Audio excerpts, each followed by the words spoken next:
Our next session then will be dealing with the challenges of using traditional knowledge in court cases and regulatory tribunals.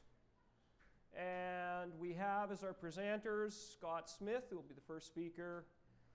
And again, Scott is a lawyer. We also have David Lertzman, who's not a lawyer, but that's been extensively involved with Indigenous people, who's a professor here at the University of Calgary in Indigenous Studies. So we'll take it away.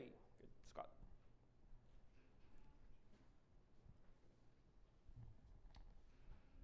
So thank you very much for the opportunity to address this session.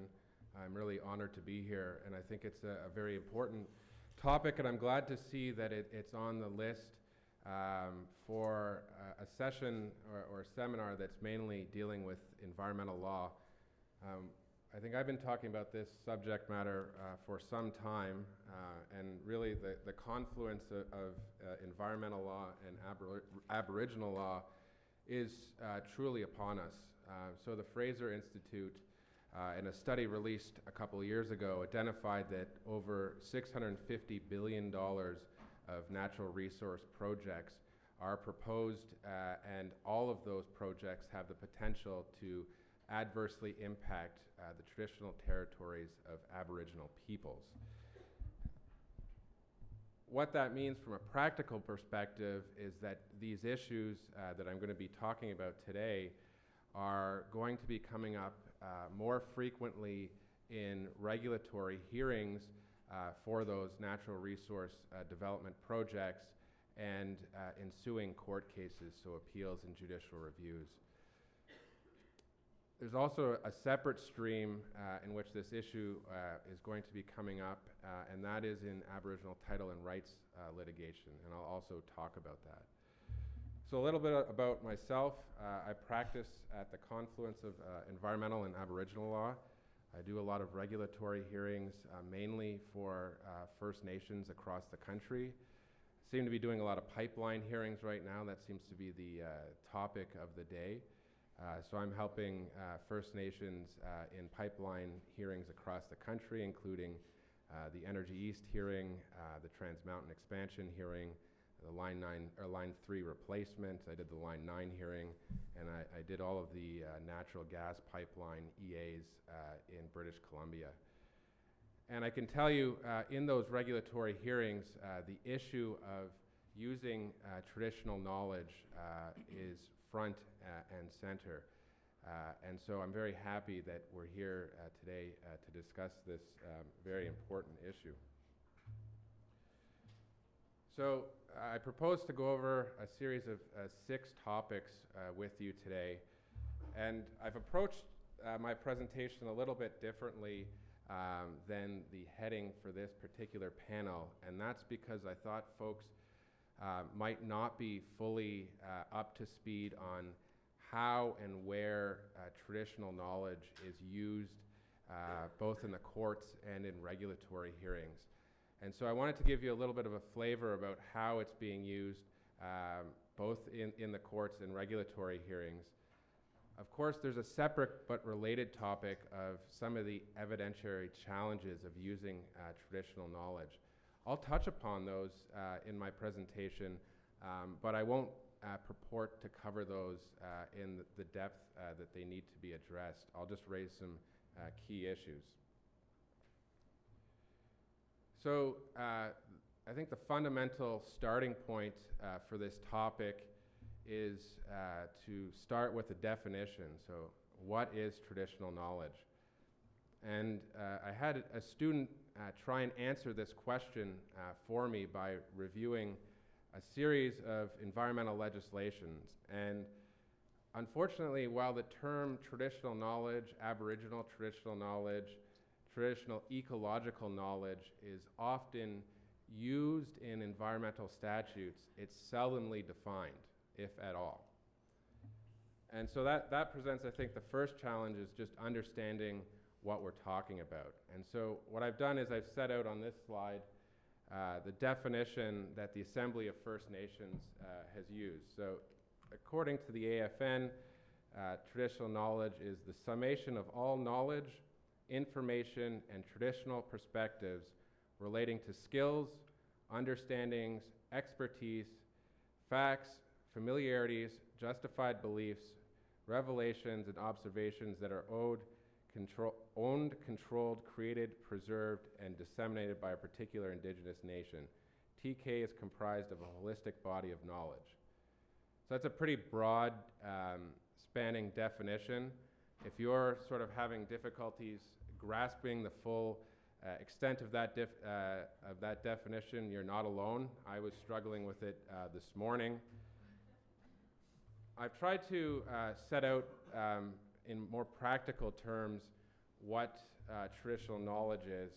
And I think on this slide, the first point I want to make is that Aboriginal peoples have a long-standing history of keeping their oral histories and tradition by way of oral and not written evidence. And so this is one of the sort of key factors that we need to be considering in terms of what is traditional knowledge, how it's used, and the evidentiary issues related to it when we get to courtrooms and regulatory hearings. So there's a distinction that's drawn in some of the case law that I reviewed on this issue between oral tradition and oral history. I don't want to get too caught up on these terms, oral tradition and oral history, but I think breaking them out into these discrete categories will help us better understand what traditional knowledge is. So generally speaking, in court cases, oral tradition evidence is described as evidence that's passed from generation to generation. It is not first-hand knowledge. So to speak from a practical rather than an abstract perspective, what we're really talking about in this category of evidence of oral tradition are the stories, legends, customs, and traditions. So by stories, we could be talking about creation stories. So how the Aboriginal community came to occupy the land in question. There are legends and customs that are described, its relationship to the land and its relationship to the spiritual world. These are all oral histories and stories that are passed down from generation to generation to knowledge holders in Aboriginal communities. And these knowledge holders occupy an important and special part of the Aboriginal community, and these are the people that will normally be called on to share those oral traditions with courts and regulatory tribunals. They're often referred to as elders. Okay, there's a second category of traditional knowledge. The case law refers to it as oral history, and this is primarily evidence that is an account of events that occurred during the life of the witness. So this is the type of evidence that's typically recorded in traditional use studies. I'll talk about those in a moment. But it's really the informant's testimony about his or her participation in land use activities, water activities, resource use activities, social and cultural sites and activities, and it's information that's specific to the informant, that they've actually lived on the land. So in this instance, they're not necessarily reaching back generations in time, but they're talking about their use of lands and resources in their traditional territory and the spiritual and cultural aspects and governance aspects of that use.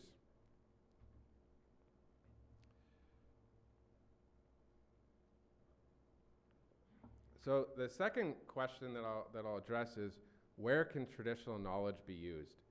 And in the preceding slides, I'll talk about how it's used both in court proceedings as evidence to prove Aboriginal title and rights, and in appeals and judicial reviews involving the duty to consult. It can also be used in regulatory processes, and in fact, a number of regulatory bodies are developing special means by which to allow traditional knowledge to be presented and incorporated into their decision making. And I'll talk a little bit about an example later on in the presentation, but the National Energy Board has started holding oral Aboriginal traditional evidence hearings, specifically for the purpose of getting TK and then being able to incorporate it into the decision-making processes. I'll also talk a little bit about how TK can be used in the context of environmental assessments to assess the environmental effects of projects. And I'll point to a number of examples where that's been done and it's helped the regulator come to conclusions about the significance of environmental effects of the project on the particular Aboriginal communities in question. Okay, so I'd like to start off my discussion about the use of TK in courts in the context of proving Aboriginal title. So as many of you know, the Supreme Court released a seminal decision on Aboriginal title in June of last year, in which it re-articulated the test for Aboriginal title. There are 3 elements of that test, and I'll explain to you how traditional knowledge can be used to establish each of those elements of the test. So turning to the first element, land must be occupied prior to sovereignty by the Aboriginal claimant in question, okay? And the lower court decision, and I'll talk about this in a moment, in Sikhotin, clearly explained how the oral traditional evidence of the Sikhotin people, so creation stories, legends, customs, and traditions, helped prove the prior occupation of the area in question by the Sikhotin before sovereignty. The second element of the test of Aboriginal title is if present occupation is relied on as proof of occupation at sovereignty, there must be continuity. So in relation to this element of the test, traditional knowledge can be used to show current use in occupation and continuity with past use in occupation. So in the Sikhotin decision, the Sikhotin Nation introduced a wealth of evidence on how they were using and occupying the claim area in the 20th century, and also oral evidence to link that current use in occupation to prior use in occupation before sovereignty. The third element of the test is at the time of sovereignty, occupation must have been exclusive.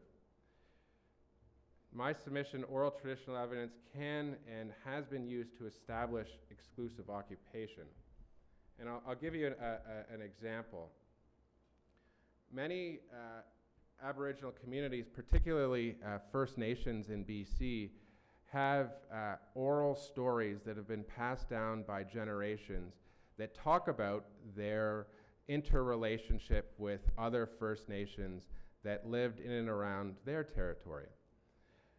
For example, Coast Salish people in British Columbia have many stories about military action and activities that were used to repel marine invaders coming from the north. So the Haida, in and around the time of the declaration of sovereignty, were moving around quite a bit on the coast in BC, and they were well known as warriors that had coastal raiding parties.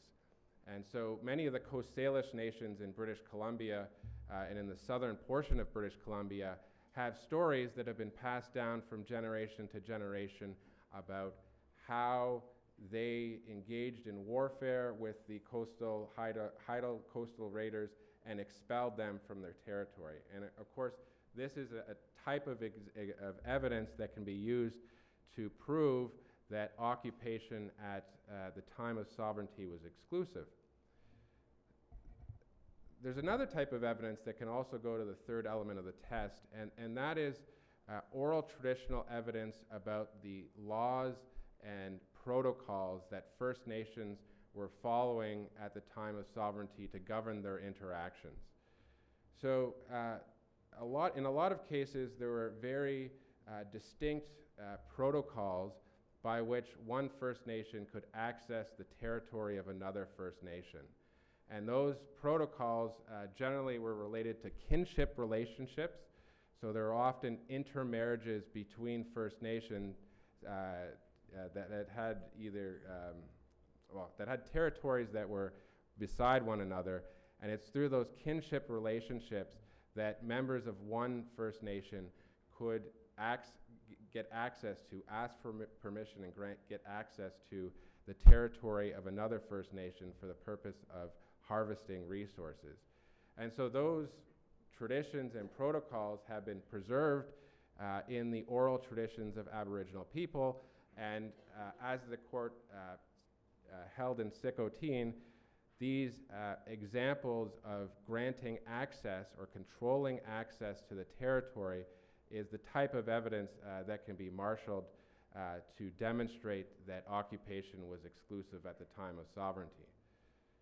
So the take-home message here is that traditional knowledge has and will play a very important role in establishing the three elements of Aboriginal title in title litigation. So this is just an example of where that occurred, and as I explained a moment ago, in this seminal case of last year that was released by the Supreme Court at the trial level, the Sikhoteen Nation had provided a significant evidence relating to its use and occupation of the Namaya Valley in the 20th century. And the trial judge considered this evidence, much of which was current and recent use, combined with some archaeological evidence from pit house remains to conclude that the first two elements of the test for Aboriginal title that I just reviewed with you a moment ago had been established.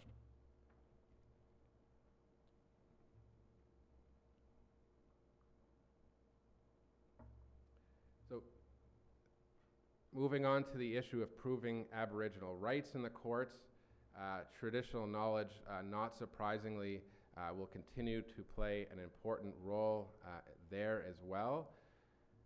So the test for proving an Aboriginal right was set out by the Supreme Court in the Vanderpeet decision. That test is that the activity must be an element of a practice, custom, or tradition integral to the distinctive culture of the Aboriginal group claiming the right. And the court in Vanderpeet made clear that traditional evidence can be used to prove an Aboriginal right by demonstrating, quote, that a particular practice, custom, or tradition is integral to its distinctive culture today, and that this practice, custom, or tradition has continuity with the practices, customs, and traditions of pre-contact times. That community will have demonstrated that the practice, custom, or tradition is an Aboriginal right. So I guess not surprisingly, given that Aboriginal peoples have an oral custom for preserving their history and their traditions, the courts have found innovative ways to deal with the rules of evidence to ensure that the Aboriginal perspective that's captured in those oral histories and oral traditions can be put before the court to support their claims for Aboriginal title and rights. Okay, so another place where we're seeing traditional knowledge used in the courts is in appeals and judicial reviews coming out of administrative decisions in relation to major energy and infrastructure projects. And in particular, in a lot of those situations, the Crown's duty to consult and accommodate Aboriginal peoples has been triggered, or at least there's an assertion by an Aboriginal group that it has been triggered, and that it hasn't been discharged or hadn't been discharged before the permit authorization, et cetera, that was being sought was granted. And that can lead to an appeal or judicial review of that decision, depending on the regulator in question. And traditional knowledge here again will play a very fundamental role in assisting the court to determine two issues in relation to the duty to consult. The first issue is whether or not the duty was triggered by the government action or decision in question.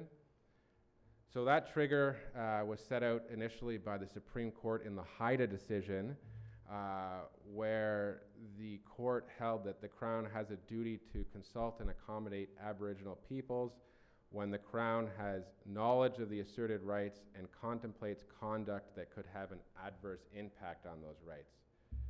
So here, traditional knowledge, for the reasons that I explained in relation to Aboriginal title and rights, is going to provide an evidentiary basis upon which the First Nation or Aboriginal group in question will assert that there is an asserted right, and it'll provide prima facie evidence of the existence of that right.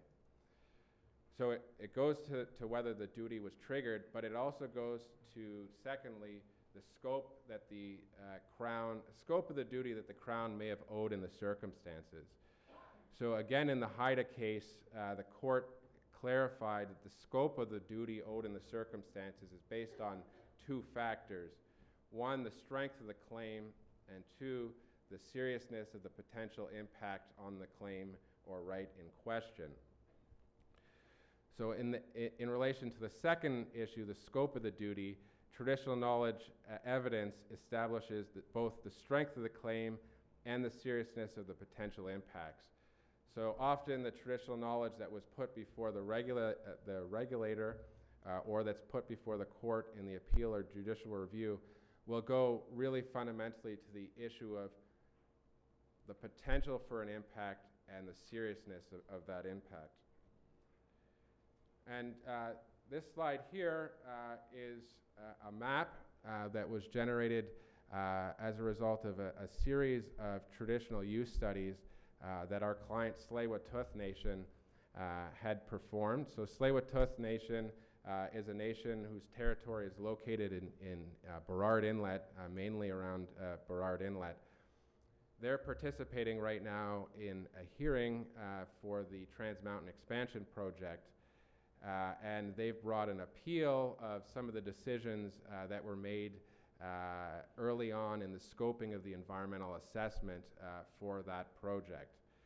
And so as part of the evidence that Tsleil-Waututh has marshaled in its appeal, it's put forward some evidence of how it was using lands and resources in and around the project. So what you're seeing on this map is in approximately the middle of the map, you can see the Westridge Marine Terminal. That's where the oil will be shipped from the Trans Mountain Line. The gray lines at the bottom right-hand corner of the screen are the pipeline coming into the marine terminal. And then what you're seeing is a series of almost concentric circles radiating out from the Westridge Marine Terminal, of course going from a really dark red to orange and yellow. So what this map is showing is it's showing the amalgamation of the Tsleil-Waututh's use of lands and resources in and around the project. And what it's showing is that there's a really high concentration of use in and around the project activities, so the marine terminal and the pipeline. And so this is the type of evidence that Tsleil-Waututh is marshalling in its appeal at the Federal Court of Appeal to show that there's first of all, a potential to impact its Aboriginal rights and title, but also that those impacts could be quite serious, right? So you can imagine if there's an oil spill by the marine terminal, that could have significant adverse impacts on Tsleil-Waututh's ability to use lands and resources in the areas that it's doing so right now. Okay, traditional knowledge can also be used in the context of environmental assessments. In fact, I would argue that there's a requirement for it in environmental assessments conducted under SIA 2012. So Section 5.1 of SIA 2012 sets out the environmental effects of a project that need to be considered and assessed by the RA. And Section 5.1c sub 3 includes in those environmental effects the effect of any change that may be caused to the environment on the current use of lands and resources for traditional purposes, and this is in relation to Aboriginal people. So I think you're probably getting the crux of my story already, that traditional knowledge and the collection of traditional knowledge will be absolutely fundamental to assessing the required environmental effects that need to be considered by the RA under a SIA 2012 environmental assessment. We're also seeing in BC, perhaps not surprisingly, in environmental assessments conducted there, that there's a regulatory requirement for the proponent to use traditional knowledge to assess the environmental effects and potential impacts on Aboriginal title and rights of the projects being proposed. So I can tell you I was involved in a bunch of environmental assessments recently for the 3 big natural gas pipelines that are being proposed in northern BC, and traditional knowledge, and in particular traditional land use studies, played a very important role in each of those environmental assessments. I'm going to skip over this, but just to summarize it briefly, this slide sets out the important role that the traditional land use studies advanced by the Sikhoteen Nation in the New Prosperity Mine JRP, and based in part on that traditional land use information that was put forward by the Sikhoteen Nation, the panel concluded that the project would result in significant adverse effects on the Sikhoteen and that those effects could not be mitigated. Okay, so traditional knowledge is also important in the context of regulatory hearings. So regulatory tribunals often and do play an important role in relation to the Crown's duty to consult and accommodate Aboriginal peoples. So the Supreme Court in the Carrier-Sakani decision clarified that regulatory tribunals can have varying roles in relation to the Crown's duty. So they can be empowered to carry out consultation, to assess the adequacy of consultation, do both, or do neither, okay? So when one of the first 3 points applies, traditional knowledge evidence is going to play a critical role in assisting the regulatory tribunal to decide, again, whether the Crown's duty to consult has been triggered in the circumstances and the scope of the duty that's owed in the circumstances, having regard to the strength of claim and the seriousness of the potential impacts on the claim. So I think I'm probably running out of time here, so I'm going to speed things up a little bit. So the third question that I wanted to address with you is how traditional knowledge can be presented to decision makers. There's currently 2 or 3 different ways that that's happening. The first is by way of viva voce evidence. The second is really, it can be collected in a traditional knowledge or traditional use study. So I want to say a few words about traditional use studies because we're seeing them play a more prominent and important role, in particular in regulatory hearings and environmental assessments. So essentially, a traditional use study documents the use of lands and resources by Aboriginal peoples, where that occurs, usually sets that out in a map, and oftentimes, but not always, describes the importance of the use of those lands and resources for the spiritual and cultural well-being of that First Nation. So you saw one example of a map coming out of a series of traditional use studies in the Tsleil-Waututh Federal Court of Appeal case. This is another example of a traditional use study. It's depicting areas of land and resource use in relation to a project. This is for the Line 9B project. So briefly, the Line 9B is the orange line that cuts across the top of the screen, and then these polygons represent different types of land use by the Chippewas of the Thames First Nation that could be adversely impacted by the project. This is a slide showing a picture that was taken in October of this year. So as I mentioned, regulatory tribunals are now developing innovative ways to allow or to facilitate traditional knowledge being shared with those regulatory tribunals. So this is a picture of a Gowlings lawyer on the right and a Stolo elder on the left, who was sharing his community's traditional knowledge and oral histories with the National Energy Board in the Trans Mountain Hearing Project. And so in that regulatory process, the National Energy Board created a special hearing to collect oral Aboriginal traditional evidence for use in the hearing process. So this is something I think we're going to see more and more, special circumstances by which traditional knowledge is put before regulatory decision makers.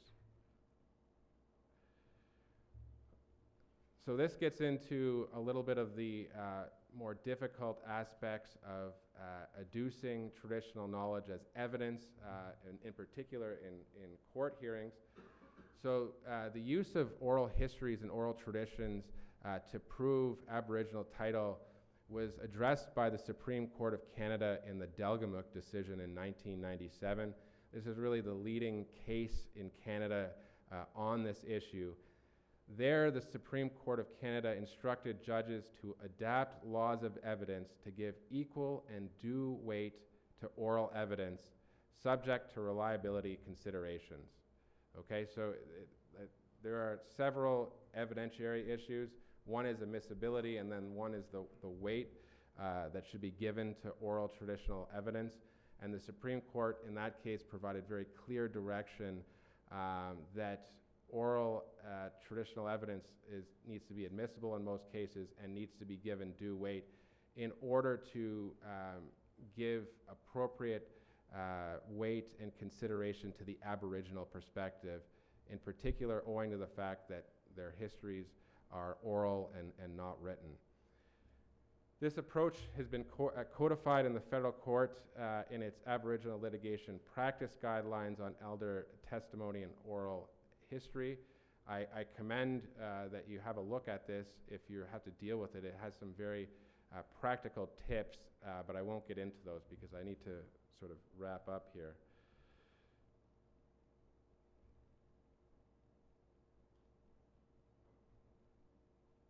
So the last issue that I'd like to address is the protection of traditional knowledge. So using traditional knowledge in public proceedings results in that knowledge entering into the public domain, making it vulnerable to misappropriation. And this is often a concern that Aboriginal peoples have with sharing their oral traditional evidence with regulatory tribunals, with project proponents, and with the courts. There's, I think, near unanimous consensus at the international level that current IP law isn't well designed to protect it. And so what's happening now are Aboriginal communities are turning to traditional knowledge protocols to protect their traditional knowledge and control when and how it's used in regulatory hearings. So typically, traditional knowledge protocols are signed between Aboriginal communities and project proponents. They govern a number of issues. In particular, they govern how the traditional knowledge will be collected and how it'll be used. So oftentimes, there are provisions in these traditional knowledge protocols that dictate if and when a proponent can share that traditional knowledge or the traditional land use study with the regulatory body and how it's shared. And it, in all cases, reserves the exclusive control and ownership over that knowledge to the First Nation in question. So to wrap up, I think there are a few key issues. One, we're seeing an increasing recognition that the use of traditional knowledge provides for more robust decision making. Two, traditional knowledge now plays a key role in trials involving Aboriginal title and rights, appeals and judicial reviews involving the Crown's duty to consult, environmental assessments, and regulatory hearings. We've now had clear direction from the Supreme Court that the laws of evidence need to be adapted to give equal and due weight to oral evidence, subject to reliability considerations, and we're now seeing traditional knowledge play key roles in negotiation, consultation, and litigation. Thank you.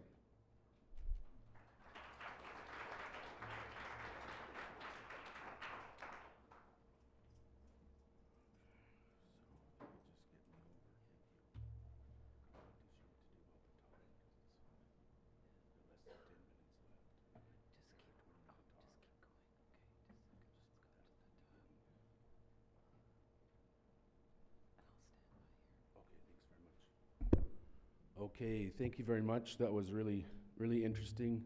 I'm not going to talk about the Chilcotin decision or any of the other more recent decisions.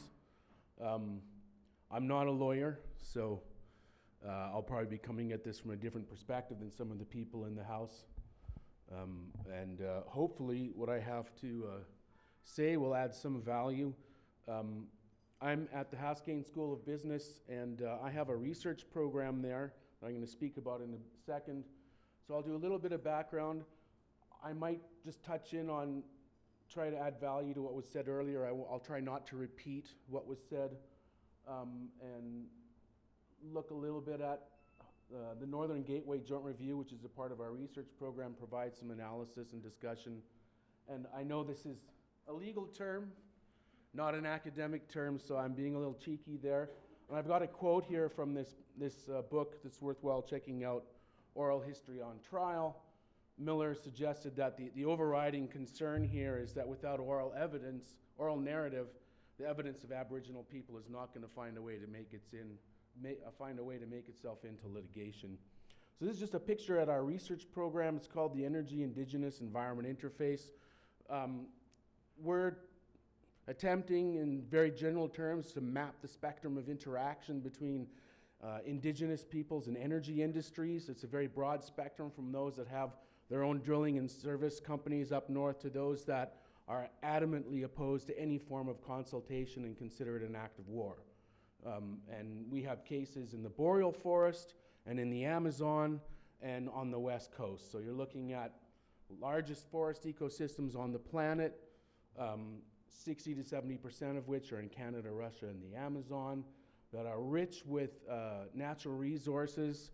They're also the homelands of Indigenous peoples that depend upon those ecosystems for their ways of life, and then you have external forces that are seeking to develop those resources, and so that's driving this, what we call the Energy Indigenous Environment Interface. And the research is basically mapped out conceptually along the principles of the duty to consult and accommodate, and hopefully what we're seeking to do here is, by doing these comparative case studies, is indicate tools and best practices that could improve the ecological, social, and cross-cultural performance of both industries and communities. So that's a big picture, and I'm going to be touching in a little bit on our work with Coastal First Nations, which is the Heiltsuk people, where the Northern Gateway case that I witnessed occurred in the Joint Review Panel hearings, and that's part of this larger research program.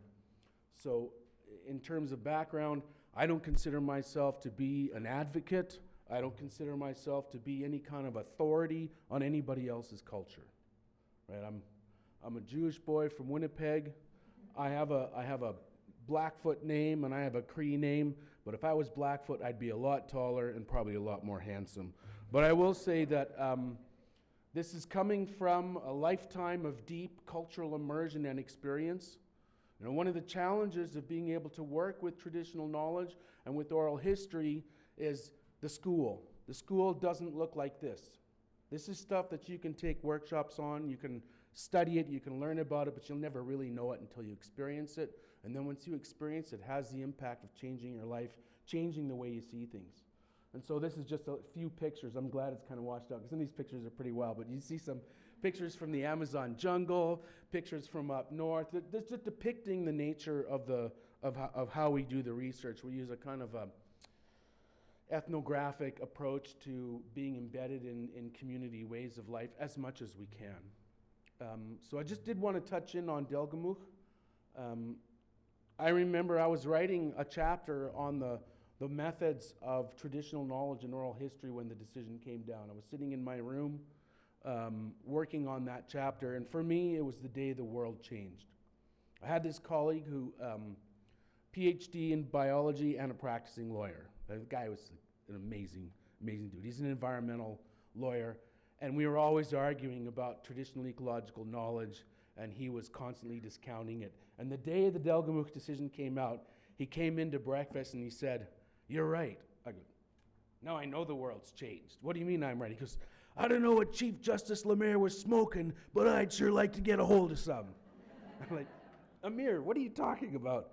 And we got into this deep conversation, and coming from very different perspectives, myself, more background in community-based projects, anthropology, him coming from hardcore natural sciences, from biology, and realizing that this was a significant shift in the way that Canada sees the world.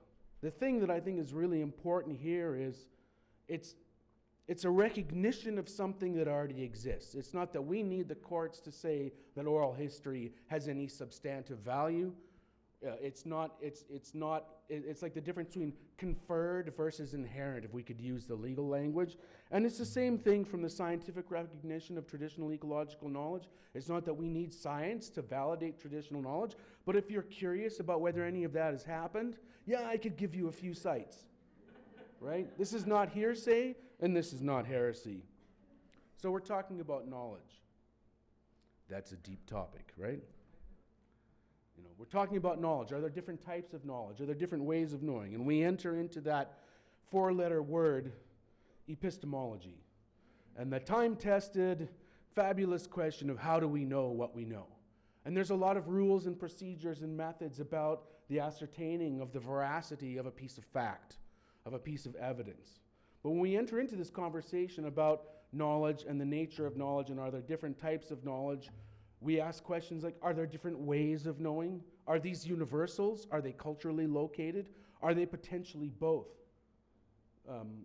It speaks to the nature of the human species, and what some anthropologists, in particular Stanley Jayaraja Tambaya, this famous Sri Lankan anthropologist drawing on the work of Claude Lévi-Brule and others, has referred to as the multiple orderings of reality. Now I want you to know, if you ever saw that book, The Social Construction of Reality, I couldn't get through it. But I carried it around for a long time because it was the title that was the most important part.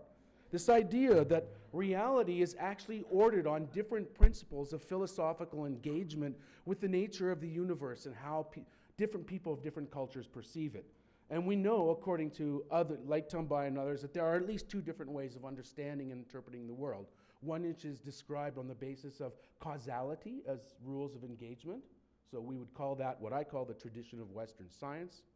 And the other based on systems of participation. And I won't go into some of the details here, but if you look linguistically at how Indigenous languages are constructed, for example, the Algonquian languages of Canada, which have many different types of languages within that family, they use categories on the basis of animate and animate.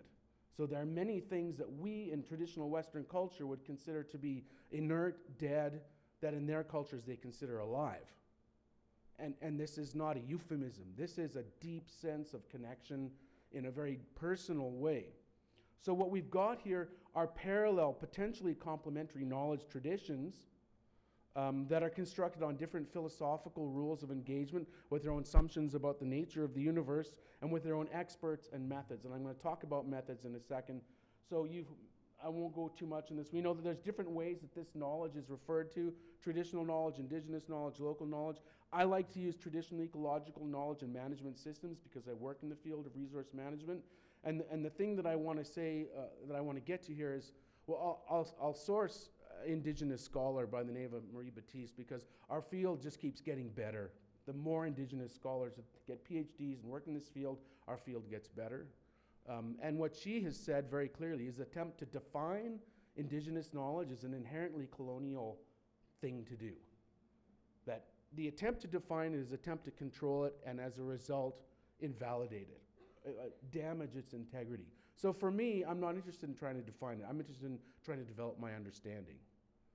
Very often as academics, the theories that we generate are more comments about ourselves and how we see the world than the thing that we're describing, but that's the nature of the human condition. The thing that I want to say here is when you look at a term like traditional knowledge, it immediately draws your mind to two words, tradition and knowledge. Like tradition, that's not something that is locked in the past. These are dynamic, adaptive, changing, evolving things.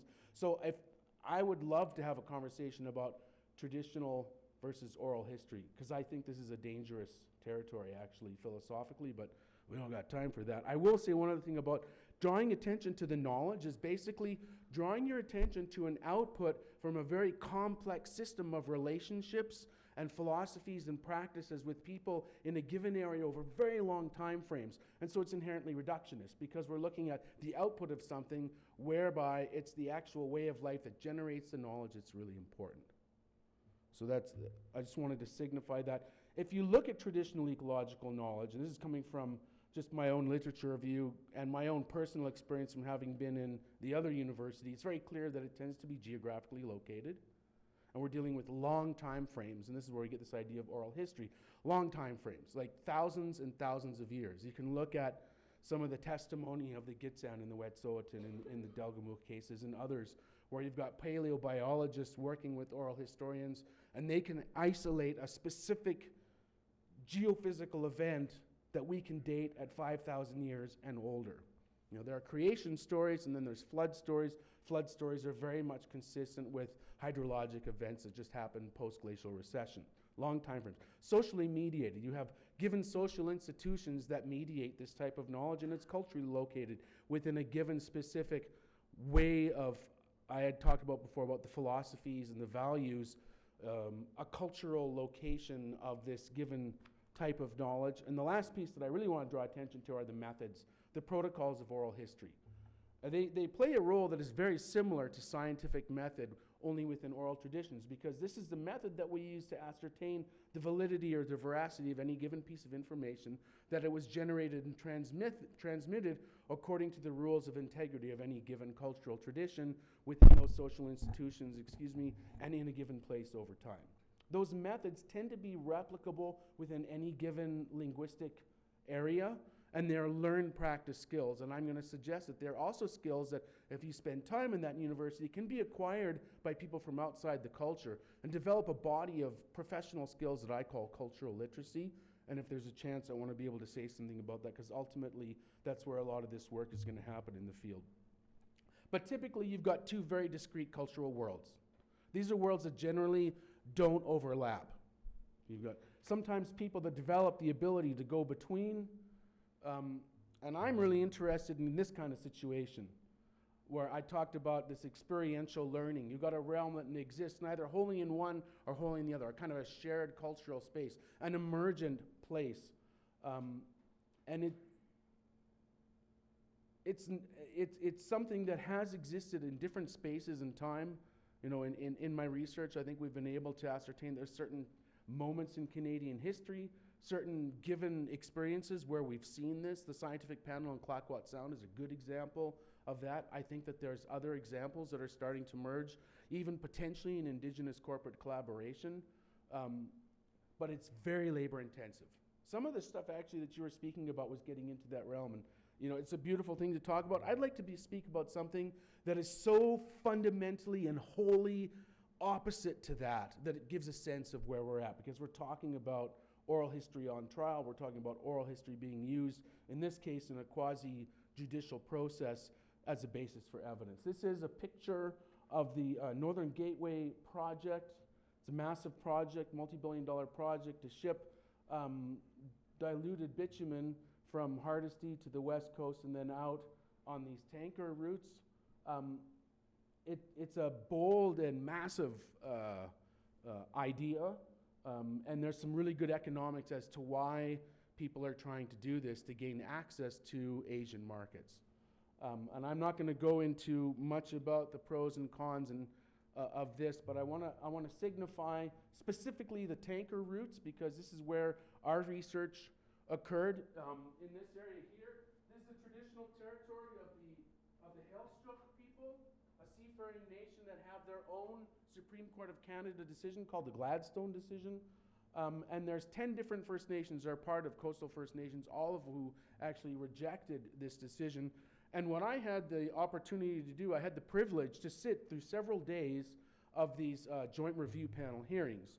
And so what I want to do is I would like to put you in there to give you an experience of what it was like for a few days, just over a few minutes here. Because of the magnitude, the size of the super tanker, trying to get in such a small area, given the fact that it's 1,000 feet plus, and needs 12 to 15 knots to keep it straight, and takes 3 to 4 miles to stop.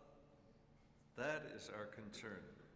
And that's when we're saying it's not a question, it's a question of when, but when will it happen? I don't know what age I was at. I must have been 11 or 12. It's one of the earliest memories I have being out in the land. My grandfather, my dad, my uncles, they took me everywhere. They took me down to a place called Stewart Inlet.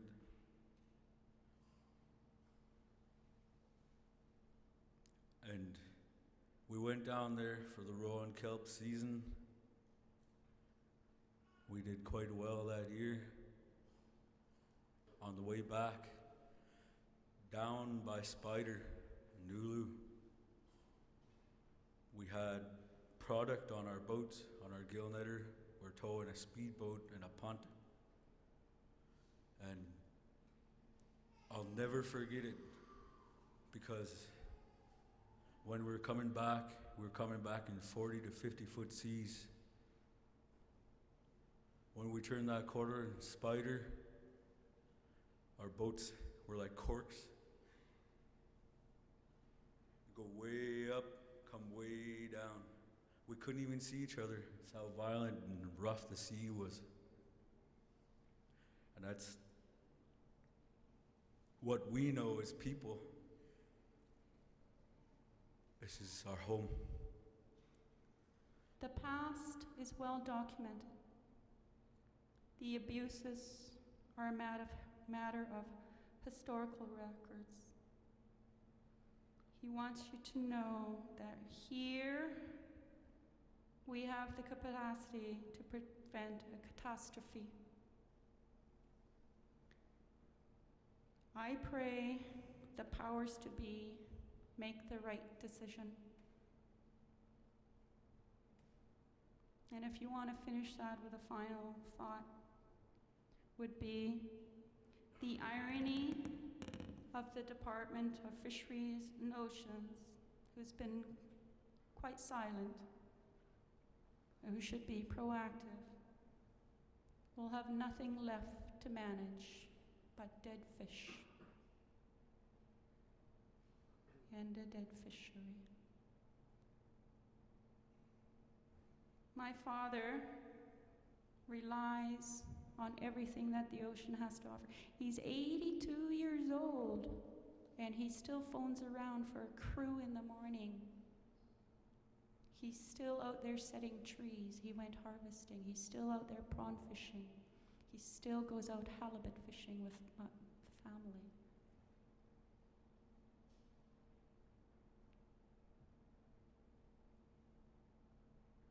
Don't shut it down. Don't kill it off.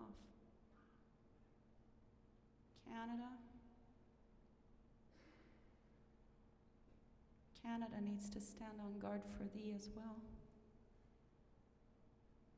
We're here standing guard.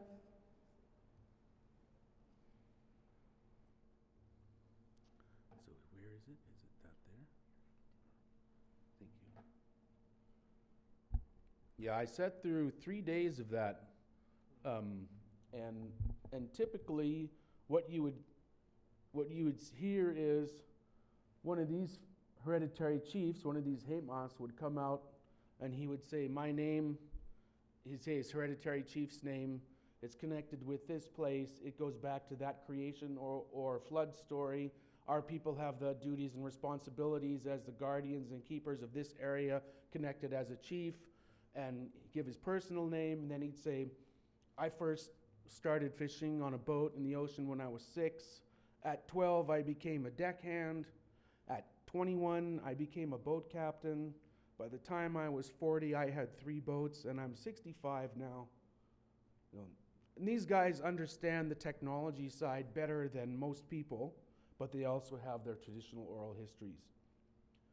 After a day of this, the chair of the Joint Review Panel said, look, I just want to start today by saying, I really want to help you folks here, so just so that you know, everything that we heard yesterday, we would consider not admissible, and so it's going to be struck from the record, and we really want to support you to share your oral history and your traditional knowledge, because we think it's really important.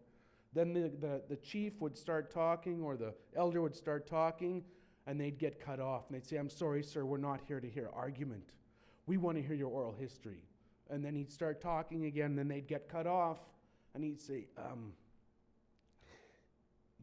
not used to this in our culture. We don't usually interrupt people, especially elders, and maybe I should sit down.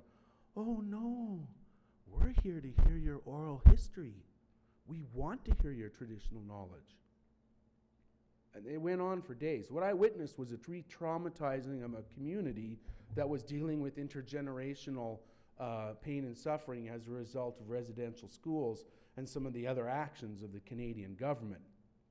Now, these are a people that consider themselves a sovereign nation that never extinguished their title and never abrogated their sovereignty. This stick here that you see him holding, this hereditary chief speaking for the others said, this stick was given to our top hereditary chief's great-grandfather by Queen Victoria with a promise. The promise was we come under her protection. We have not given permission for tanker traffic to come through our traditional territory, and if it does, we will consider this stick broken and our agreement with Canada at an end. And in my experience, what I witnessed was the conduct of these hearings actually made the situation worse. They broke many of the rules that would go with what we would teach young people in like any of our Aboriginal corporate relations classes or any of our even 3rd and 4th year anthropology classes, how to work respectfully with people and some of the basic understandings of oral history. Their counsel, who is half Gitxsan and half Heilstuk, so her Gitxsan name is Delgamuukh, actually. She said, I'm not giving argument and I'm not citing cases when I say Delgamuukh, it's my identity. In a feast last night, I told the following story, and she was telling a story of a dream that she had, and they turned off her microphone because they said, this is not oral history. So you've got a group of people who are representing the Crown in its ability to fulfill the duty to consult Aboriginal people for the sake of this project, who are probably the most sympathetic ear these people have in the process, deciding for themselves what is oral history, and they're ignoring the people that are actually the experts. So this is a concern, folks. This is a serious, serious concern.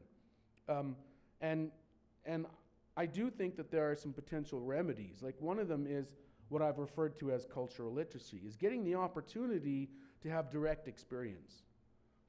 And not everybody's going to be able to do that. And I'm getting the hook here very shortly, so I'm going to wrap up on these points here. One is developing your own cultural competence and the cultural competence of your organization.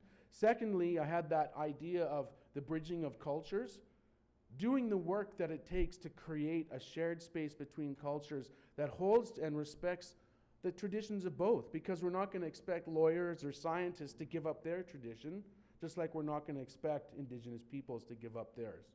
And thirdly, we do have some powerful tools in our, whatever he was smoking that day.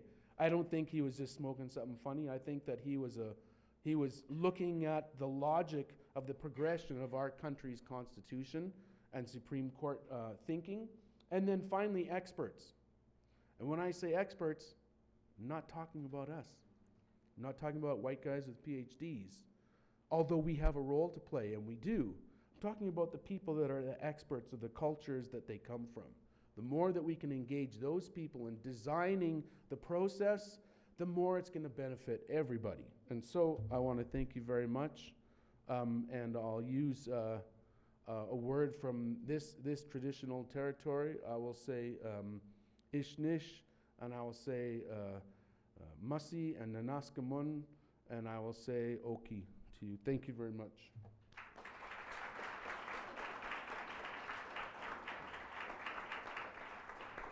We have one speaker before lunch. half an hour, so I would ask that we hold questions until lunchtime. You have an opportunity to talk to these gentlemen. I think a very interesting presentation. Very good. I have the honor to introduce our next speaker, who's going to be talking about the integration of visual and written evidence. Rod North is his name, for those who are more orally able to. Thank you.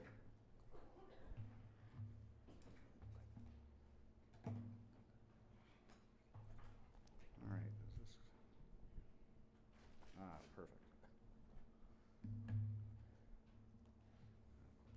Do something with this, just a minute. Okay, sorry.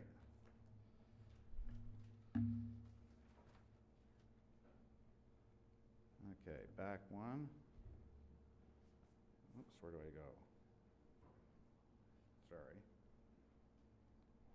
What do I need to point this to get it back? I had it moving. Sorry. Just the first slide. Yeah, what, I thought I was using. Yeah, I was trying not to get that, to use that, because I was hoping to use, oh, that's the way to do it? Is that the way to do it then? Sorry. Okay, I'll do it that way. That's great. Just. Okay. Wow. Visual evidence. So it's fitting. It's fitting. Visual evidence, evidence textbooks, footnotes. No one pays any attention. Short chapters. Here I am before lunch. You want to go to lunch? This is fitting in brilliantly. We're not going to spend any time talking about visual evidence. We'll go off to lunch. Now, why is that? Very interesting that I come right after that presentation on oral evidence as well, because we think words are important, but a very funny and particular version of words because we want them on the page. So everything that goes on in our tradition is the written word, with oral or visual discounted.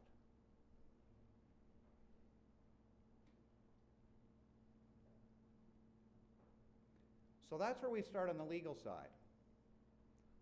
But all of us are in this room and heard yesterday some angst about what's going on as the environmental side of us creeps forth. So what's that environmental side? Well, it's not about the words, it's our deep interest in what's going on in the physical and biological worlds around us.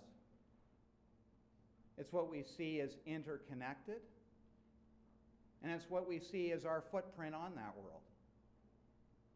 So we come to the environment here in the physical, natural sense of it, and then we throw it all away and become environmental lawyers. We have not got a good way yet of integrating the two.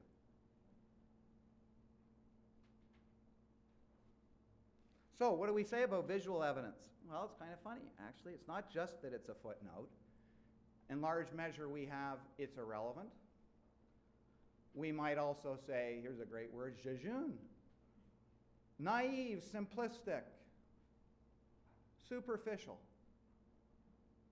Perhaps even controversial. Isn't visual evidence how junk science gets advanced? So, that's where we sit. So I could do yesterday and go, oh, throw up my hands, we can't do this. I want to tell you a different story in the remaining time I've got. I want to say something pretty different from what we do as lawyers traditionally, and I want to say, how about we think about visual evidence as the key and core to what we do in environmental, hearing, tribunal, regulatory settings, and put second place to the words. And I want to say, given my topic on expert tribunals, that thank God they're not courts. They're supposed to be expert. That's fundamental to what I'm going to talk about, because if they're expert, what are we worried about with them seeing visual evidence? All of the things we traditionally see about the problem with visual evidence in the courts is because we talk about the jury being somehow befuddled or led down the wrong path, whatever. Somehow visual evidence is going to take the jury somewhere that the court says they shouldn't go. All those great worries. Well, okay, I say simply, those should be thrown out. We're in front of an expert tribunal. What are they worried about?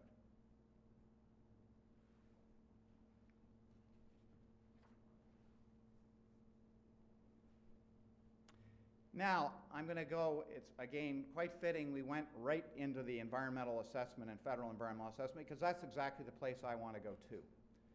And I want to take us into how do you use visual evidence in federal environmental assessment. And I want to say that federal environmental assessment is particularly suited for visual evidence if we look at its key concepts. So that's where I'm going to go. But before I do that, I'm going to give a bit of background to where I got to get here because it's relevant.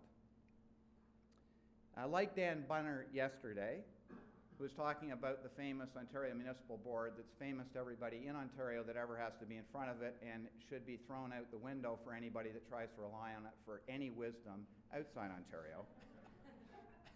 I've been there. I had a 1996 hearing before that tribunal where the environment was central to what some residents wanted to fight about on a residential development in unique bird habitat. And the residents, and I was their counsel, got thrown out with the advice from the board that we were all advocating for something that that board didn't deal with. What was that? The environment with a capital E. That was not planning in front of the municipal board. Wow. So from that point onward, I decided if I was going to participate in those fun and amusing games in front of the municipal board, I was not going to play by the rules of engaging experts with oral or written evidence. I was going to play a visual game. And so that's when I started to turn all of the concepts of environmental law in land use planning into visual terms. So if we were going to have a fight about a water bottling plant, we weren't going to talk about, oh, the plants beside the road and the rest of that. We were going to look at where was the well for that plant?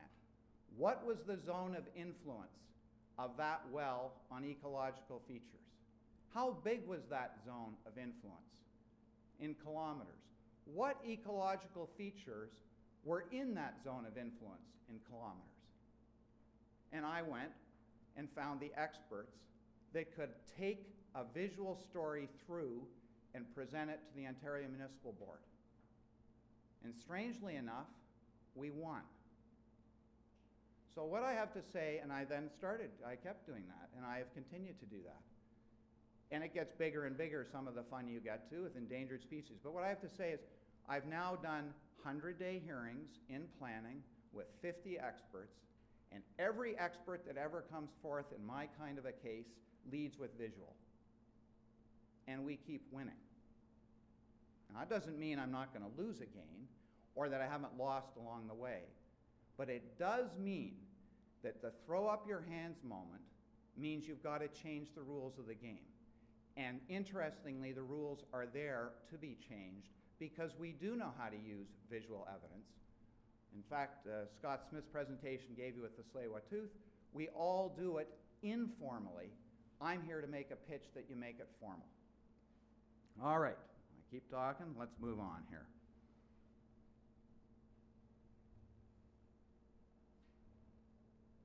So I had 3 topics. Time ain't going to get me anywhere near this. So we're not going to talk about the court rules for visual evidence much. I will say a couple of things. So demonstrative evidence, this short chapter or footnote in textbooks, is about 2 things that are entirely different in my terms. So the first thing is about things. Yesterday we were talking about the dead fish. That's demonstrative evidence of one kind.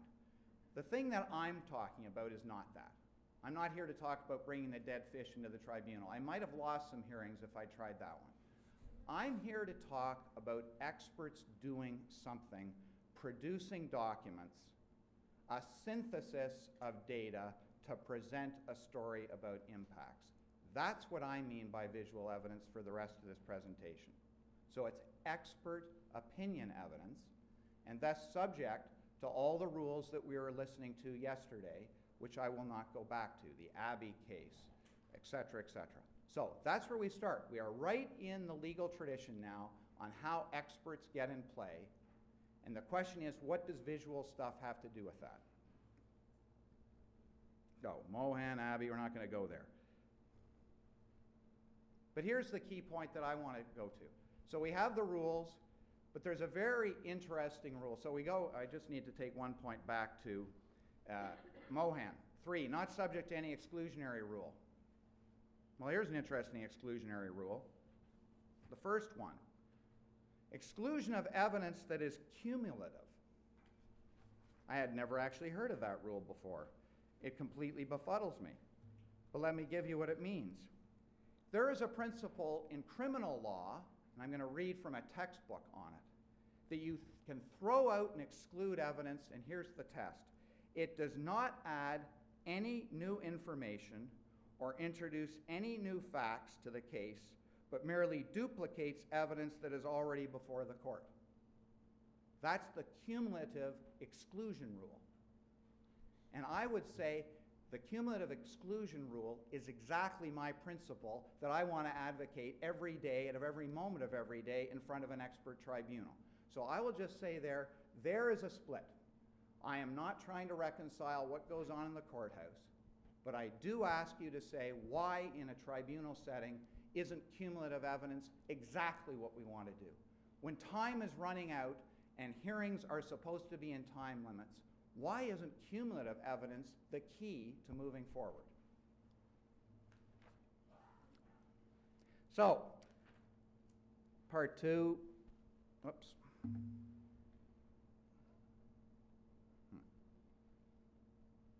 Two examples. I'll just say very briefly. So, federal EA is going on. We certainly heard about how the National Energy Board deals with it. I'll just say there's an interesting part of whether federal assessment done by the Energy Board is the same as what's done under the Canadian Environmental Assessment Act. But I'm not going to go into that fun mess today. But all I'm going to say is when you're trying to deal with environmental assessment, there are two distinct patterns even in federal tribunals. There is the quasi-judicial thing called the National Energy Board. You might also say it the Canadian Nuclear Safety Commission.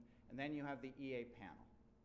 And they're quite different in many respects, but both of them do not give priority to visual evidence. Or put another way, neither of them give priority to visual evidence. They want the written word. So, I'm not going to spend a lot of time. This is, if there is time, I go through some of this.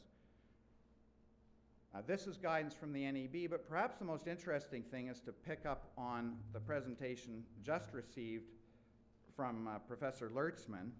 I too have an excerpt from the Gateway procedure and proceeding. And here's a procedural direction on my topic that also is an interesting complement to what we just heard. So the NEB was issuing hearing orders, procedural directions to deal with evidence, a certain kind of evidence, participation in community hearings. Here is where they ended up. The use of visual aids is not encouraged. The focus of your 10-minute statement should be on sharing your personal knowledge, views, and concerns about the project and your thoughts. Let's just skip right down to 3. Electronic forms of visual aids such as PowerPoint presentations, videos, digital photos, sound recordings, or maps or other media will not be permitted. Thanks for coming out. All right, we're not going to spend more time on the Gateway Fund. But I do want to close this by saying, it appears when you review the combination of rules, filing requirements, et cetera, from the NEB, that they don't require or encourage use of visual evidence for the majority of the evidence they receive or their considerations. But now we go to the tougher question. Why is this so? My thesis back. Context of expedited reviews and hearings. Visual evidence can provide clarity, thus efficiency. It can improve public understanding. And then you say, what's the downside to all those great things? What's the risk to the panel of admitting more visual evidence, particularly from experts? I'm open to hear from you in a few minutes. All right, go to panels. Informal tradition, as I said. Same kind of thing, though. EIS, environmental impact statements, guidelines to proponents, 30 pages long, a page and a half on what the visual parts are, so 27, 26 pages of, give us a lot of documents. So we have EAs now where 1,000 pages is a light touch. 10,000 pages, well, you know, we see that, and now we're into tens of thousands of pages, and we're into compressed time frames for all EAs. Where are we going? Why in that setting are we not compelling a page limit of the evidence, a requirement for visual evidence that clarifies things, and maybe then we can talk about how to expedite stuff. But how do you expedite review of 20,000 pages with no visuals? All right, skip through that. These are lovely detailed things. So, oh boy, I'm creeping into zones here. Okay, key concepts of federal EA. Where I want to take this is, like the exercise I said about the municipal board of trying to translate legal terms from planning law in Ontario into visual terms that experts can advance at a hearing. Let's look at the core concepts of federal EA and try and do the same thing. And I'm not going to go through all four of them, I don't have time, but I do want to talk about the first two, ecosystem and the concept of significant adverse environmental effects. So where does the ecosystem come from? Well, that comes from the definition of environment. So we start with a legal place, and you'll see that it's land, air, and water, some very obvious points here. What's the environment? But the interesting part is C, interacting natural systems. So here is our ecosystem right in the core of the federal statute, SIA. And then we have an unbelievably complex mess called Section 5 in SIA, and I'm going to stay on the simplest parts of it, and we'll leave the mess out for the moment. But my point here is we take the environment from that definition, and then we get an elaboration of it in SIA in Section 5. And the key parts to just understand for simplicity here are the 5.1a stuff, where we talk about fish habitat, we talk about aquatic species not relevant to this, and migratory birds. So we'll come back to that. Fish habitat, migratory birds, and then we have some other things going on. And then we have effects on Aboriginal peoples, which I'm not going to talk about. What I want to get back to is the ecosystem part. So here is a simplistic way of looking at Section 5.1 of SIA. 5.2, I cried as the disaster area, we'll just leave alone. 5.1. And it's a combination in this visual illustration of the definition of environment and the listed features that we have in Section 5.1. And what it has, as you see, is I'll try and explain it very simply, is you have physical activities from the project on the left side of the page, we have an environmental change and a whole range of things that are part of the environment, and then we have these features over on the right side of the page that we have to deal with. And all my proposition to you is the ecosystem is completely involved in this because we have to deal with, in order to figure out whether the fish or fish habitat are affected, we got to figure out what change might affect them, and we have to figure out what physical activities we start with. So this is a really, really simple visual from a lawyer about how to think about what SIA is demanding. But now we need a picture, also from a lawyer, so let's just put that a grain of salt. But here's how I might, better than back of an envelope, but not much better, think about what we're doing. So we have a project, a mine. We know mines are subject to SIA, blah, blah, blah. And we have things around it. We have these green things, you know, what are they? And we have all these blue things, oh, what are they? Okay, this kind of map is what we normally get in lots of reports. Great. It's a good map. It gets us started. So all I'm going to do is just play around a little bit with this map to get us to where SIA really wants us to be. So, well, we have some terrestrial listed features. Again, I'm not great at this, but you know, we have some birds, and there are different kinds of birds, and we have wetlands, and we have trees. But all I'm trying to convey to you is this is what the environment is around that mine, and these are the listed features that SIA demands we start thinking about. And now we're starting to see then, in very simple ways, what this gibberish in a big statute means on the ground for a proposed mine. And we have a scale at the bottom. All right? So these are the terrestrial features, the birds, the wetlands, the forests. Then we can get really bold, my artistic skills you'll love. Dark blue to distinguish a cold water stream system from a warm water stream system, and away we go with our Fisheries Act. So now I've got the fisheries side in a simple way, and I've got the migratory bird side, and I've got all the SIA stuff going, and my God, this is simple. Okay, now, how about a significant effect? Now, I have to start this by saying, if you're a lawyer, you are aware what the courts have said about a significant effect, I hope. They've been rather unhappy with that term, and they've been basically telling people like me to give up. And I'm just trying to find my little reference here. Just give me a second. Oh, who knows where it's hiding? Just a minute. Okay, two things.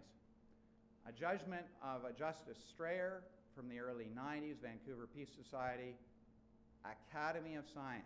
I hope you know that quote, because if you don't know that quote, you're going to get smoked if you show up in a federal EA brawl in court. What's the Academy of Science mean, as interpreted? It means the court is not an Academy of Science to deal with different interpretations of how things might work, in particular around significant adverse environmental effects. Wow. So we have this statute that's all about a significant effect, and people might not agree with it, but that's not a legal point. That's the Academy of Science point. All right, well, we haven't managed to change that, so we have the Academy of Science point. That's Strayer. And then we added, in case you really thought there was something room to maneuver, we have Express Pipeline a few years after that. And what does it say about significance? Well, it's not really entirely an objective criterion. It has a large measure of subjectivity to it. Hence, no legal issue. Hence, the core of this federal environmental assessment legislation that we're all supposed to deal with and think it protects us has absolutely no legal content to it on the key part. Can't fight about it. Now, fortunately, we can go off to these expert environmental tribunals and have a fight about it. The panels are interested in it, and so is the NEB. So let's go a little bit to that. This is very difficult to see in detail, but what it deals with is the following. On the left side are some criteria of what makes something significant. So this was done in 1994. I guess somebody inside the agency or FERO at the time really didn't agree that significance was as wobbly, subjective, and whatever as they did. So we have significance, and we have here 6 things listed as to what makes something significant. Now, I'm not going to go so far as to tell you we have any rules about this because it's completely wobbly from that point on. But what I want to speak to is the following. My thesis is every one of those 6 things can be conveyed better visually than in written terms. Every one of them. And yet we never have visual discussions of significance. So, what are they? Geographic extent? Well, what's that? That's an impact zone. Every study that you have, every expert you ask, one of the basic questions is, what's the impact zone? That's geographic extent. Ecological context. Anything sensitive inside the impact zone? Magnitude. How strong an effect? What level of effect are we dealing with? Duration. Is it long-term, short-term, intermittent? That's duration. Frequencies. Intermittent, continuous. Is it reversible? All of those could be conveyed visually. So let's have some fun and start. Do our mine, and again, I've got, a nice blue zone, and I've got a yellow zone. It doesn't really matter for the present which one of those. Is the yellow zone the noise? Is the blue the water, the groundwater? Does not matter. The key point is you can visually represent geographic extent with an impact zone. And this is me drawing it. This is not what an expert would do. But the point is, this is what an expert can do, instructed with data, etc. Geographic extent. And now it's starting to look interesting. Oh, we've got a mine, but it's not just the mine footprint we're worrying about. We see some features. Okay, what about the ecological context? Well, all we do is add a few more variables, and we start to see over to the left here, on the west side of this, we've got a cold water creek that's in the impact zone. We've got bird habitat in the impact zone. We've got two things of significance starting to move along in a very simplistic visual way. No reason why any of the four additional criteria of significance can't also be done visually. Nor, if we move to some of the other concepts of SIA, cumulative effect. That's just putting another project, more projects, same kind of point. Alternative means, same kind of point. So in short, all key EA concepts can be visually represented. Conclusions. There is so much more to be done. Some forums, there could be a risk this is going to misrepresent evidence or it's going to be misunderstood. How can that be the case for an expert tribunal? Not a legitimate concern. So, I conclude. Visual evidence offers an opportunity, a grand opportunity. Dramatically reduce amount of paper, expedite review, improve public understanding. Thanks.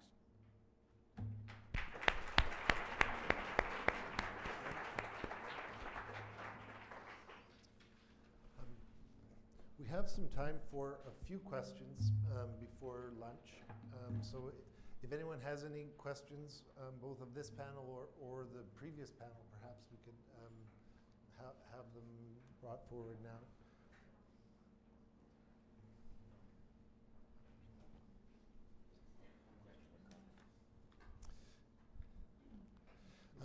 The first question is,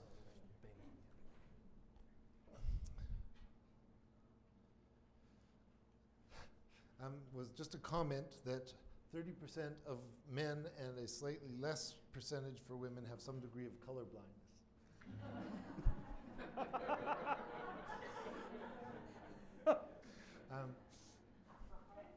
Well, I'll say in response to that a law clerk that's been with me for 10 years and has done masterful jobs of visual representation throughout about 10 different hearings is also colorblind and somehow manages to do it all properly. So, okay, fair enough, but... I understood the written part anyway. The next question is actually for the previous panel, I think more so than Rod, but anyone can jump in, I suppose. Once traditional knowledge has been presented, how can it be challenged by the other side? And whose evidence is it for purposes of cross-examination? Yeah. So generally speaking, when it's presented at trial in a court case, there's going to be cross-examination. And there's a real need during that cross-examination when the evidence is being challenged to take a culturally sensitive approach. So my co-panelist mentioned protocols in Aboriginal communities. So oftentimes when elders or traditional knowledge holders are asked to share their stories, they go on and share those stories during potlatches or in longhouses for hours. And they speak uninterrupted for hours. It's quite a remarkable thing to see. And so as counsel, when we're faced with the need to try and challenge some of that evidence, we need to take a culturally sensitive approach to that. And the federal court Aboriginal litigation guidelines that I talked about has some key points about how to do that. Generally speaking, one of the issues that may get challenged in relation to oral histories is that person's place in the community and whether or not they hold the proper position in the community to be providing that evidence. That's usually some of the subject matter of cross-examination is, okay, well, what's your position in the community? Can you establish a link back to your predecessors and how that knowledge has been transmitted from one generation to the next? There can also be, I think, cross-examination on the cultural institutions that are built into that particular knowledge holder and community system to preserve that knowledge through time. And in fact, there are very distinct features of Aboriginal oral evidence or histories that are designed specifically to preserve that knowledge, and there are ways that they're actually tested in the communities to ensure that there's buy-in. So that's a little bit about how it gets tested, but I want to come back to a point that you were making, because I think what we are seeing in the Trans Mountain hearing was an evolution of what you saw in the Gateway hearing, but I would say that we've really only taken a baby step, because we're still faced with these oral traditional evidence hearings where there are certain limits that are put on, but more appropriately, there are members of the National Energy Board that are expert engineers or experts in environmental issues. They're not experts in oral history and oral tradition, and they haven't been provided the proper training to actually receive that, and it's questionable to me whether they could actually be provided adequate training to do that. And so what we need to do is start thinking outside of the box and incorporating Aboriginal peoples from the onset of the development of the regulatory process to ensure that their evidence can be put forward in an appropriate manner. And one of the ways we can do that is by having panels of elders that would receive that knowledge and assist the board panel in interpreting what's being said. Because right now, I don't know if you saw the video, they showed the panel members, and they were lost. They had no idea what was going on. They had never seen this kind of evidence before. This happened in the Trans Mountain hearing in Chilliwack. So we need to do a better job at addressing that. I think the second issue, and I see you're going to add. Jump in on something that what I witnessed on the Joint Review Panel hearing, and there was an Aboriginal person on the panel. His expertise was on mining. That was his background. But it was very clear to me that there was no one on that panel that had the background to be able to not just understand what they were hearing, but understand the context in which it was being shared. So there was no expertise on there. There's other reasons why I think that panel was set up to fail, aside from that, not intentionally set up. But there was something you said about, in terms of challenging evidence, I think you really hit the nail on the head in two instances. And I wanted to also bring up the third one where I think there's a challenge. And you had mentioned this as well. It's the overlapping traditional territories conversation. That's another one, because I know that, like, I've heard conversations between lineage holders where someone said, well, they say that's their territory, but when people were dying from smallpox, we let them in there, and we got the story in the house poll that tells that. So that's another one. But the very experience itself is challenging for those people. So one final comment. I think where we're going on title lands is First Nation-led regulatory approval processes. So we saw that come up in Gateway. So the Yinka Dene Alliance did their own environmental review, or it's really an assessment of the project. That's going ahead in an appeal at the Federal Court of Appeal because the Crown excluded that process and refused to consult with the individual First Nations that are part of the Yinka Dene Alliance in order to say, okay, well, we've got our process, you have your process. How do we reconcile these two processes and come to a shared decision? Agreed, yeah. The shared decision-making piece is really key, but it takes a lot of work to be able to set that up, like, so that it has integrity on both sides. But that's the exciting place where some of this stuff can go. It can get really cool for our country very quickly when we learn how to do that.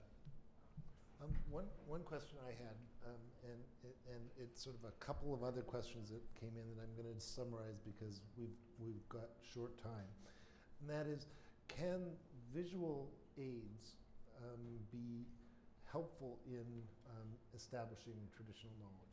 And I guess one thing I was thinking, for example, how about archaeological evidence?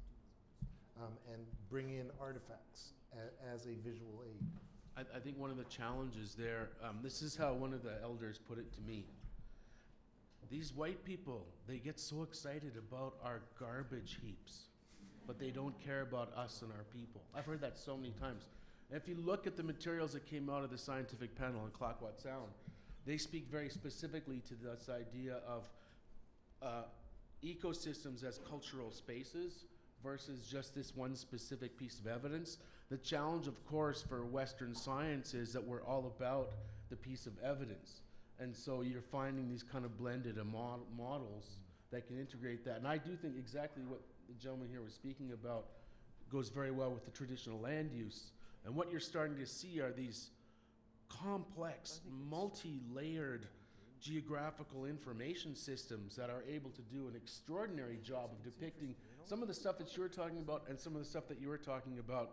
And because they're being constructed now by Indigenous peoples, they're very creative. Like you go and you see a piece of land in a river and you click it and it comes up with a video of the place and the elder telling the story that goes back to how their name is a part of that river and why this bundle for the beaver protects the whole thing, and how if we can't do that ceremony, our world falls apart, but if you do this impact, we can't do the ceremony because the river is fundamentally changed. You see a lot of that kind of stuff happening. I'm sure you probably witnessed So that. I'm going to make 2 points. Rod and I work on a bunch of files together, and one of the files we work on is the Tsleil-Waututh file.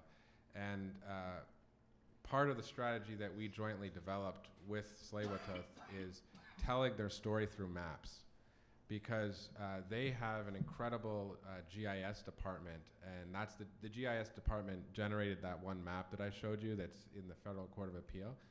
And those maps tell a very compelling story, right? So you're showing the spatial overlap between the project area and zone of influence that Rod was talking about, and where they're harvesting shellfish, where they're killing birds, where they're interacting with marine mammals. And I think that's a really compelling way to tell the story. I'm going to tell you another story. And actually, one other thing on that is maps are one thing that tribunals are used to admitting into evidence and accepting. That's why the Mercator projection, for example, is accepted universally as an accurate representation of the flat Earth. And Rod shared this insight with me. Very hard to cross-examine on a map.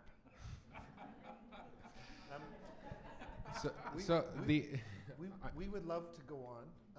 We can't, unfortunately. I have a question and an answer that's quite humorous how they go together. So the question came, have you met with resistance from your experts in terms of communicating in this visual way? And then the other one is a comment, which I'll read. Visual evidence has always been used by experts and scientists. Could this be, so the point is, I agree with the second statement. I have not met with resistance. People are concerned, experts are concerned with how you are going to visually represent something, but that's their domain. They have to make sure it is accurately represented. But many of the experts that I have used are academics who love visual representations. So it's a very odd dynamic where the experts are actually saying this is our tradition, and yet, like, it's a bit oddly, the First Nations come to this forum and they get all their things thrown out, and the experts come into this forum and all their ways get thrown out. What exactly is going on in these legal forums? Thanks. On that note, we're going to all get thrown out of here and go for lunch.